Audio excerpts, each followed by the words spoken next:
بسم اللہ الرحمن الرحیم۔ السلام علیکم ورحمۃ اللہ وبرکاتہ۔ عروج جاؤ، جا کر برتن دھو لو، کبھی خود سے بھی کوئی کام کر لیا کرو۔ عروج سر جھکائے، ٹھیک ہے چاچی دھو لیتی ہوں۔ عروج بیڈ سے اٹھی، کتاب سیٹ پر رکھی۔ میری امی زندہ ہوتی تو خود سارے کام کر لیتی، مجھے کوئی کام نہ کرنے دیتی۔ ایک چاچی ہے جو جان بوجھ کر مجھے ستاتی ہے۔ عروج کے امی ابو کی ڈیتھ ہو چکی تھی۔ چاچا چاچی نے پالا تھا، لیکن چاچی کو ایک آنکھ نہ بھاتی تھی۔ عروج بن ماں کے وہ کہاں جاتی بھلا، اور چاچی گھر کا سارا کام عروج سے کرواتی تھی۔ عروج گھر میں صرف ایک نوکرانی تھی۔ یہ تو سچائی ہے نا دنیا کی۔ اس دنیا میں اگر کوئی اپنا ہے تو صرف سگے ماں باپ ہیں۔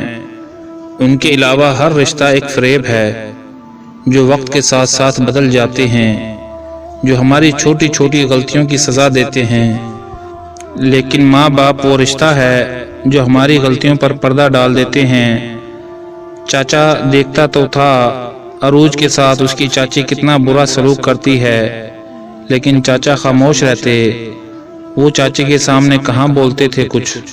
ہاں، چاچا نے ایک احسان ضرور کیا تھا، عروج کو پڑھنے کی اجازت دی تھی۔ چاچی نے بہت بار کوشش کی تھی کہ عروج کا کالج جانا بند کروا دے، لیکن ناکام رہی۔ عروج ایف اے کر رہی تھی۔ عروج کو کبھی یاد نہ تھا چاچی نے کبھی کوئی عید یا کسی موقع پر نئے کپڑے لے کر دیے ہوں۔ وہ کسی سے کچھ مانگتی بھی کہاں تھی۔ اس پورے گھر میں صرف ایک انسان تھا جو عروج کا ہمدرد تھا، وہ تھا چچا کا بیٹا اسفند۔ وہ عروج کا اچھا دوست تھا۔ سردی بہت تھی۔ چاچی نے کہا عروج کپڑے دھونے والے پڑے ہیں، جاؤ کپڑے دھو لو جا کر سب کے۔ عروج بولی چاچی میرے امتحانات چل رہے ہیں، پلیز ارم کو کہیں وہ دھو دے۔ ارم چاچی کی بیٹی تھی۔ چاچی غصے سے بولی ارم کے سر میں درد ہے، تم اٹھو جلدی کپڑے دھو۔ شاباش۔ عروج نے کتاب سائیڈ پر رکھی۔ بے بسی کی انتہا ہوا کرتی تھی جب چاچی یوں حکم دیا کرتی۔ شام کا وقت تھا۔ عروج نے کپڑوں کا ڈھیر لگا ہوا دیکھا تو غصے سے خود سے باتیں کرنے لگی۔ نوکرانی مل گئی ہوں نا ان کو، سارا کام کرواتے ہیں، اللہ سے ڈر بھی نہیں لگتا ان کو۔ یہ نہیں کہ میں پڑھ رہی ہوں مجھے پڑھنے دیں، بس چاچی تو مجھے پڑھانا ہی نہیں چاہتی، بس تانے دیتی رہتی ہے مجھے۔ اپنی بیٹی کو شہزادی بنا کے رکھا ہوا ہے۔ کپڑے مشین میں ڈالے، پانی کا پائپ لگایا، سردی لگ رہی تھی، میری جان کو سیاپا ڈالا ہوا ہے۔ آئی بڑی ملکہ ہر روز کپڑے بدلتی ہے، خود دھونے پڑے نا تو لگ پتہ جائے، میں تو جیسے لوہے کی بنی ہوئی ہوں۔ چاچی نے آج مٹن پکایا تھا، اپنے بچوں کو کہنے لگی آ جاؤ کھانا کھا لو۔ دونوں بیٹیاں اور دو بیٹے ساتھ چاچا اکٹھے بیٹھ کر کھانا کھانے لگے۔ اسفند گھر نہیں تھا، وہ لیٹ آتا تھا۔ عروج بھی پاس آئی، چاچی میں بھی کھا لوں۔ چاچی غصے سے بولی بس کھانے کی فکر رہتی ہے تم کو، پہلے کپڑے دھو پھر کھا لینا۔ عروج نے چاچے کی طرف دیکھا، چاچا جی نے آنکھیں جھکا لیں۔ عروج مشین سے جا کر کپڑے نکالنے لگی۔ چاچی اللہ سے بھی نہیں ڈرتی ظالم۔ چاچا ادھر چاچی سے کہنے لگے کیوں اس بیچاری کے ساتھ ایسا سلوک کرتی ہو، اس نے کیا بگاڑا ہے تمہارا؟ چاچی غصے سے بولی تم کو بڑی فکر ہے اس کی، اپنی بیٹی کے بارے میں کبھی سوچ لیا کرو، ہمارے سر پر بٹھا رکھی ہے، خود تو مر گئے اس کے ماں باپ، ہمارے لیے چھوڑ گئے اس منحوس کو۔ میں بتا رہی ہوں میں 1 روپے کا جہیز نہیں دوں گی اسے، ہمارے پاس فضول پیسے نہیں ہیں، اور ہاں اس کا کالج جانا بند کرو۔ تم نے کون سا آفیسر بنانا ہے اسے؟